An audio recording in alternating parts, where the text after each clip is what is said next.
Hey guys, I'm Nisa Homey and welcome back to my channel.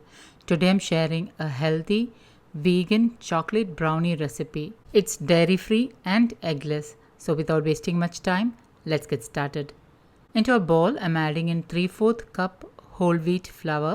I'm using kapli wheat, also known as emmer wheat. Kapli wheat is an ancient variety of wheat grain which has very less gluten when compared to modern processed wheat.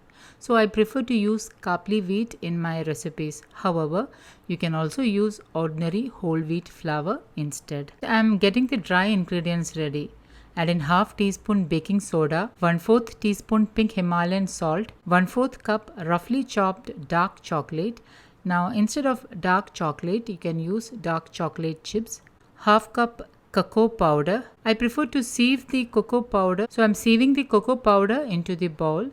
Now mix this all really well and then keep the dry ingredients aside. To make the wet ingredients, I am using ripened bananas. Into my blender, I am adding in 3 whole bananas.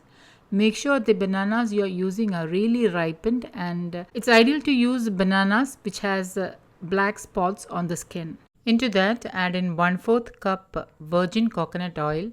Now, virgin coconut oil has a very neutral flavor, so you don't feel that coconutty flavor in the brownie. I don't prefer to use refined vegetable oils in my recipes as they are loaded with omega-6. Into that, add in 1/4 cup liquid jaggery, also known as kakui.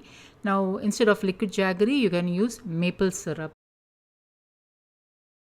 1 teaspoon cinnamon powder, 1 tablespoon ground flax seeds. Now to make flax seeds powder, you just have to put the flax seeds into a chutney grinder and grind it into a fine powder. The flaxseed powder is the substitute for eggs. 1 teaspoon vanilla essence and blend all this really well. Add the blended wet ingredients into the dry ingredients. Mix and fold the dry ingredients and make it into a smooth batter. The batter is slightly thick. Pour the batter into a baking tray lined with parchment paper.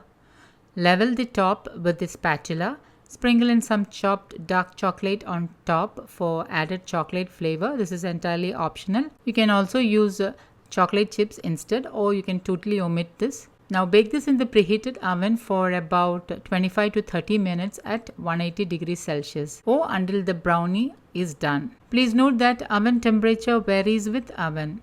And once the brownie is baked, remove it from the oven and I'm sprinkling in some chopped cashew nuts and allowing it to cool down a little. Once it has lightly cooled down, I'm removing it from the baking pan and allowing it to cool completely.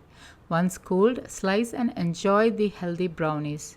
So guys, do try this healthy chocolate brownie and let me know how it turned out. Don't forget to like, comment and share this video with family and friends. Thank you for watching and until next time, take care. Bye-bye.